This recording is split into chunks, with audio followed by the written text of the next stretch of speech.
Joining us now is a man who was Coach of the Year. He was a All-Pro, a Super Bowl champion, caught touchdowns, tackled people, and he led his team with like 7,000 injuries to be the number one seed in the AFC somehow. First time appearance, classic Ohio dude. Ladies and gentlemen, Coach Mike Vrabel. Yeah! Why isn't AJ clapping? Yeah, what's that all about? Braves, you know how it is. I don't want to mess up the stream. You know, we got lag and delay. That's bullshit, Braves. That's bullshit. AJ who just refuses to show you any love. I hate it. I don't like it at all, Coach. He just sits there in his bookshelves and everything else, and he just, it's like, just put the helmets out there, put Coach Fix, memorabilia back there. You'll be fine. Hey, he has a flood in his basement right now, actually, AJ, over there in Ohio, Braves. Really? In the mansion? Yes. Mega mansion over there. Hey, Braves, who bought your sweet mansion in Ohio? You built the sweetest place and then you moved away. I lost so much money on that house, just so you know. I had never intended to leave that thing. And then I went on this coaching journey, and that was the worst investment I've ever made in my life. Yeah, but the coaching journey was a good investment. Let's talk about it. Did you know you were always going to be a coach? Could you feel it when you were a player? Because me and AJ talk all the time about how neither of us are coaches. The time, the amount of dedication, the commitment. Did you always know you were going to be a coach? I think you have an idea of what you want to do. But, for most players, there's no plan B. It's I want to play football as long as I can. And that was what my, plan was, is to play professional football for as long as I could. I loved every minute of it. I loved the locker room. I loved competing. It took me a lot of great places, met a lot of great people. And then, when that ends, it's like, what's it going to be? And, the opportunity came up, at Ohio State, and it kind of took off from there. Could you ever see yourself going back to the college game? Well, I really would never say never, but certainly enjoy and love what I'm doing here, the foundation that we've built here. I try to coach the same way as I did when I got into coaching, and I learned, in 2011 of what that was like, and try to still make connections and, try to do it the same way. There's just not the recruiting element that's involved. So I don't think that my style has changed at all. Probably some of the job requirements are a little different. I think every person that's ever played in the NFL sees some of the clips from your style of coaching and says, man, it would be awesome to be on that team. For instance, you guys win a game, you go, hey, somebody call it up, and then Taylor Lewan punks you, picks you up, punches you in the face, and says, no, you fucking call it up. And then there's like 10 other people that beat Will Compton comes in. I think he blasted you right in the mouth and said, like, no, you call it up. Is that did not... I know that those guys run your show, and they have a fledgling podcast that they're trying to get going as well. But I wouldn't say it like that. I didn't see it happen in the same way as you described. I think you're fresh off the WrestleMania, the script. That's not how it went down. I know. I saw the slap mark. I got it. Everybody saw it on Twitter.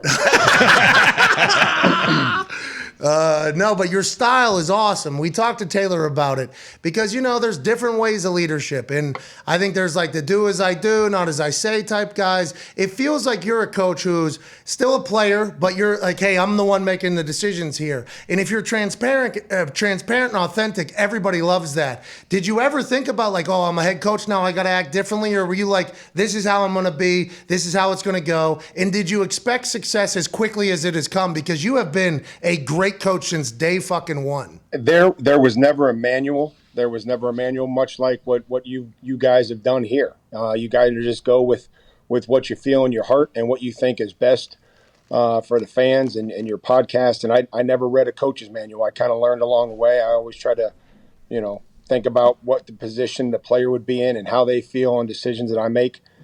I do think I bring a unique perspective of having been pretty much every one of the players that are on our team, whether that's a rookie, that's a second or third year player that's making the team on special teams, and, the free agent that's looking for an opportunity. And then it was a veteran player that was, paid and compensated to produce. And then eventually, an aging veteran that was traded. And so that's a wide range of different perspectives that I've had in 14 years. So I do think I can relate on that level of what some of those guys are going through. Braves, do you think as you continue to coach, you're going to always be that physical head coach on the field and at these guys' pro days when you're just jacking dudes up? And right here, we got a couple clips of this. I mean, I just literally, here's how I try to coach. I try to see where the players are in position during the play, AJ, and then I try to create drills or do things that are going to help them throughout the course of the play. So whether that's up front, an offensive lineman, that's an edge, that's an off-the-ball backer, whatever it may be, you go through these different stages of the play. And I try to, and that's how I started out coaching at Ohio State, was just watching the tape and coming up with drills and trying to be creative. I enjoy it. I think that I can, provide some input into what we do. I try to, ask our coaches to develop our players in ways that are going to help them. If I see them doing a drill that doesn't translate to the field, I'm going to ask them why. Because that's what I would ask when I was a player. Like, why the hell are we doing this? Like, this is like me and Willie wouldn't run through the bags. Like, we just boycotted the bags. We're like, we ain't running through the bags. It's like we're like in our 10th year. Like, we're not running over the bags to start practice. Have you grabbed anybody as a coach and been like, all right, let's get him the fuck off the team? Like, has there been a guy that you've grabbed and it's been like, well, this seems too easy? No, like, I don't grab. Like, I'm like, no. But, like, we treat everybody the same way they treat the team. So if they treat the team like shit, they're not going to be here long. And we've got a bunch of great dudes that care about the team. That's why I love coaching them. I love building relationships with them. But no, I've never grabbed anybody. I mean, there are guys that, haven't treated the team very well, and so they're not here. I'm talking about in the drills, though. I'm talking about in the drills. Have you ever, struck somebody and been like, this guy, he shouldn't even be in the NFL. I don't know why this guy's even on the team. Well, yeah. I mean, that always – I mean, I thought let's talk about the culture that you've been able to build there. You guys are the favorites in the AFC South. You have been for some years. That was not normal. Obviously, I got up onto a stage on draft night, talked a lot of shit. Seems like everything has changed since then, and it's because of a lot that you have done and the leadership and the group that you brought in there. Putting Tannehill in over Marcus, hindsight, a decision that wasn't really talked about because the instant success that was had. That's a massive move, though, that any organization makes. What did you see in Tannehill at the time? And then you guys re-up him. What have you seen in him that has made him like the perfect guy for your Tennessee Titans team? I think, Ryan came in and, from the get-go prepared as if he was the starter. Even though, when we brought him in, he wasn't. Felt like we needed to make a change in where we were at in the season. We were 2-4, coming back home from Denver. And again, that's what I always identify what culture, how you identify culture is what you look like at your worst. And, we weren't, bitching and complaining. Guys we were sticking together, still practicing. It wasn't like guys were coming in late and there weren't issues. So that's why I always try to identify where your culture is, because everybody talks so much about it, but it's not when you're winning. It's not when you win 5 games in a row. Like, the culture is going to look great. So I think that told me right there that we had the guys in the locker rooms to get it done. And we went on a run. Ryan showed toughness, accuracy, same things that he's always shown since we've moved him into that position. And he will stand in the pocket. He'll take some shots that unfortunately, he shouldn't take, but he never flinches. And that's the one thing I'll always value and appreciate about him is his toughness. You on the sidelines of games is awesome. It feels like you're always chatting. You wear your emotions on a sleeve almost. There's a couple where you get confused. Last year, though, you guys had to deal with more injuries than any other team in the NFL, actually. And I know you're an Ohio guy, so it's like, we don't make fucking excuses. We don't have any. But were you mind blown at how good your team continued to do after all of the injuries that kept taking place, or does that go back to that culture thing? No, it just kind of goes back to the culture. I don't think any job is too small for us. I think that if I don't panic, nobody else is going to panic. Got a lot of faith in our coaching staff. I felt like they did a great job. And then it always comes down to the players. And that's a reflection of our success, is a direct reflection of our players. They're the ones going out there and doing it. And, we had guys come in on Wednesday, and, we had this group of like stray cats that would just come in on Wednesday. They'd be the first ones in the meeting room, and they were ready to go because they knew they were going to play. And they were fantastic. And some of those guys helped us win a lot of games. And, it's like a stray cat. You feed it, and then you can't get it off your porch. It's just coming back every week. Oh, you're awesome, I bet, in those fucking team meetings. I couldn't even imagine. Oh, yeah, I'm a real treat, I'm sure. I would have loved to have been in there, for immediately afterwards. All right, coach. Okay, coach, love it. Go ahead, Connor. Yeah, Well, coach. I would tell you that one philosophy that we have here is I try to hold the best players the most accountable. So that's the one thing that I've always learned, is so that you're not sending a message to a young guy that something's going to be okay and that you're going to allow something. So we coach every action. We don't coach the result. We're not interested in what the results are, whether it was a touchdown or, if you're carrying the ball loose, we're going to show you. If you're not finishing, we're going to show it. And that's just what we believe in. Is that now obviously you're in New England for a long time, Yep. and you were a part of the Tom documentary. I think you got a good 2 lines in that entire episode.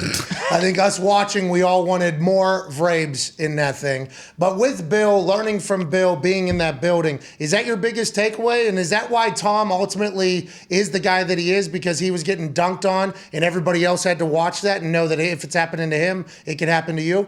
Yeah, I mean, that's certainly one thing that I took, from my time there. I think Tom is a great player and who he is, not because of that. I mean, I think it probably helps and is part of the process, but that's Tom and his work and his preparation. It was just something that I felt like if that's how I was coached, then it's an easy transition to explain to the players that, hey, I'm not sure that how it was done before or wherever else you've been, but this is what you guys should all expect. And AJ Brown and I we have a great relationship, and he texted me late one night, maybe a few weeks ago, and said, "Yeah, I can see why you coach. I've been watching the Patriots or Tom Brady documentary." And I was like, "Well, what do you mean?"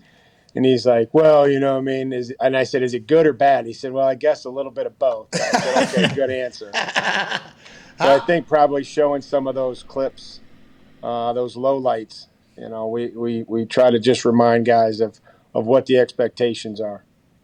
Hey, Braves, how good is Derrick Henry? Like, can you put into words how much he actually means to your team? I think the dude is an absolute monster. He's very unique, AJ. I mean, you guys have been around this league in football for a lot of years, and just not too many guys walking around carrying the ball as many times as he does that look like him. And so I think from that perspective, it is difficult. It's difficult to tackle him, when he is in the second level and the third level because of how he builds speed and how proficient he's gotten with his stiff arm and his ability to take care of the ball and do all that. And we put a lot on him.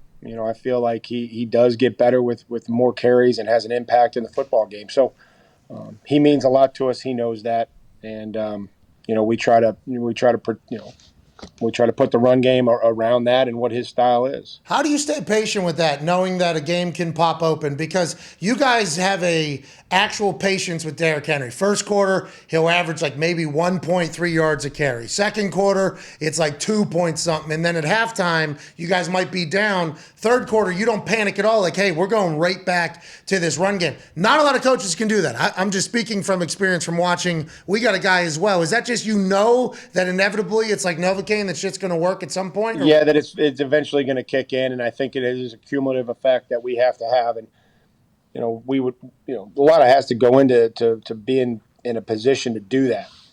We've gotten into games, unfortunately, where we haven't been able to do that.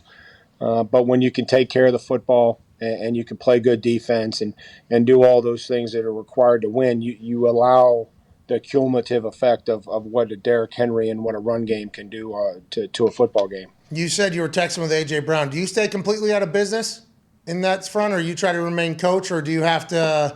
Is there any of that you get asked about? I assume it's a part of it, but how far do you just try to stay away from the business side of everything? We have conversations, and I have a relationship with everybody on our team. Some are better than others. I do think that there's a personal side to it, but then there's also, a coach side of it as well. And, I think that there's a wide range of emotions or relationships that, I think I try to do a good job of doing both and try to make a connection with them, but also making everybody realize what the business ultimately is. We're in a wild time right now where players are picking and choosing destinations. You were the number one seed in the AFC, and Nashville is a fucking great town. I mean, an absolutely great town. That place becoming a destination for free agents or for people that want to go is not normal. Do you take pride in the fact that Nashville's the city that your team's in and how much people potentially love that city and want to move to that city? Absolutely. I mean, I think that that's something that we have to continue to take advantage of is our success that we've had, and trying to get grow a fan base that when you have talk about an expansion team coming to a city that really hasn't been traditionally a football town, or I mean, people have moved in here from all over everywhere else, so maybe they were a Browns fan or maybe they were a Steelers fan, but trying to build that here and making them love the Titans and want to be a part of what we're doing. And then, obviously any player that would want to play for our team, it's a big sign of respect. I've heard stories of you just drinking, 2-3 cases, smoking 30 packs of Marlboros, having 4 dippers. AJ, you doing some pillow talking? No. Hey, Graves, I think I think Bobby's giving him a lot of information. I'm sure, yeah. Bobby, I guarantee you Bobby's a pillow talker. Yeah, well, I don't know if it was a pillow talk, but it was late at night, and we were standing near a bed. But the entire conversation about you being this absolute Iron Man of a human, a throwback, old school, which now we're in a different era of human and player. Has that been difficult at all? Like for you transitioning on what your expectations are of players and what the modern world is like versus what it was whenever you were fucking 6 a.m. I heard, 6 a.m. winning the sprint, beating everybody. I wasn't much for stretching. So then my first practice script, I didn't have a stretch on there. And they said, well, when do we stretch? I'm like, I don't know. Just be ready to go when practice starts. Then we had to have some sort of dynamic warm-up that we have to have a block of time for. But the technology has helped us try to track workloads and all those different types of things. And, we are certainly looking for the most durable players. And the injury rate in football is 100%, especially pro football. You play it, you're guaranteed to get hurt on some level. So, we have some guys that are extremely durable. I mean, Kevin Byard and, Ben Jones, they play a lot of football. They play almost every snap that we play in a season. And those guys are finding ways to get out there. And Jeffrey Simmons is always out there and, running into the football. And, we demand a lot of them. And so I try to take care of them through the week, try to figure out what's best for our football team. And, as long as they keep playing hard and they're physical, I'll do whatever I can throughout the week to make sure that they're good to go on Sunday. We're in the middle of the draft process right now, and I know interviews are something that happen. How do you question and get the answers that you need to know on whether or not the human will fit in your building or not? Because I think it's just a feel, and it's just trying to make a connection quickly. There's a first date at the combine, and some of these guys have to earn a second date just by how we feel about them, and then you bring them in or you Zoom with them.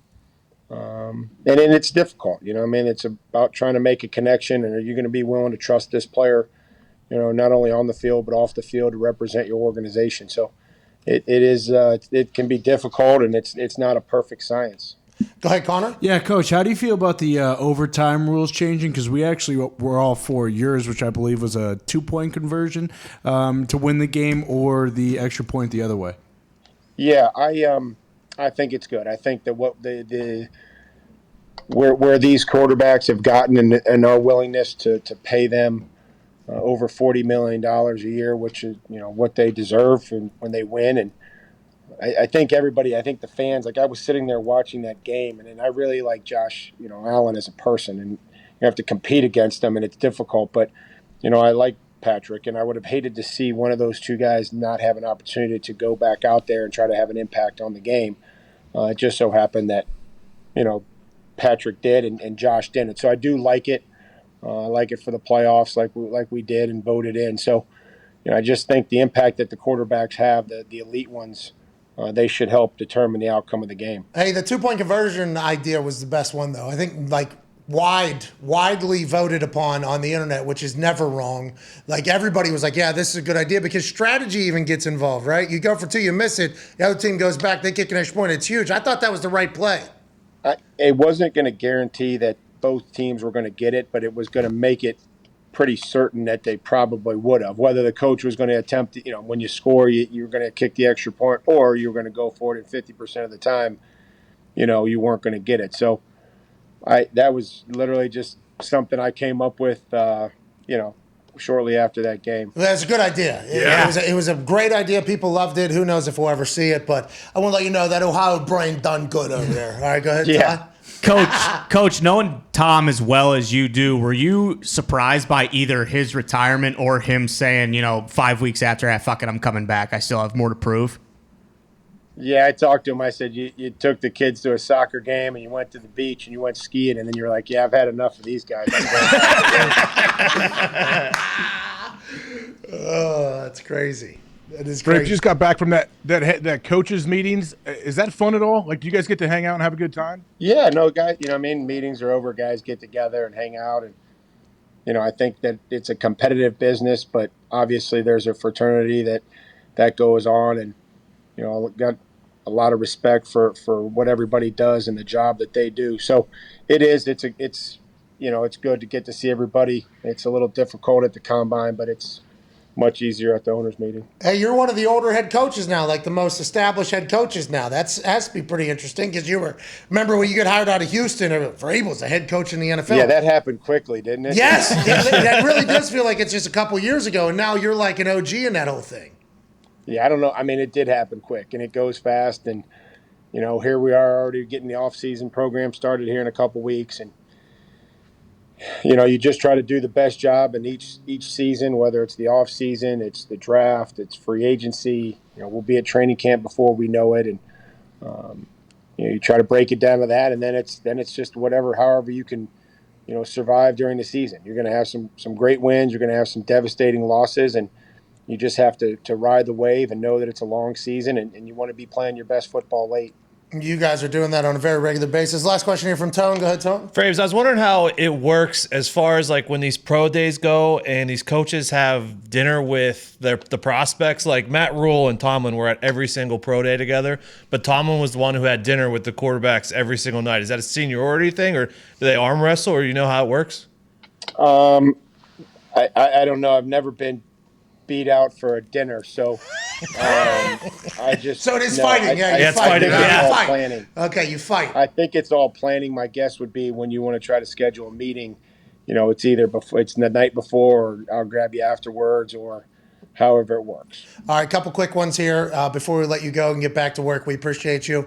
Was there ever a moment on that field in Baltimore where you thought, I'm going to have to beat the fuck out of Harbaugh right here? No. Okay. Like that literally, that never crossed my mind. Okay. No.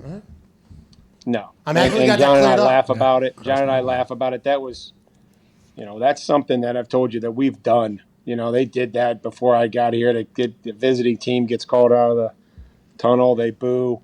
We break it down. I don't think anybody was doing anything intentional, not like something we did. And, somebody took offense to it, but that's how it goes. Okay. Still willing to cut off Baby Maker, like you said on Bussin'? Oh, I don't know. That's probably giving that some thought. I doubt it.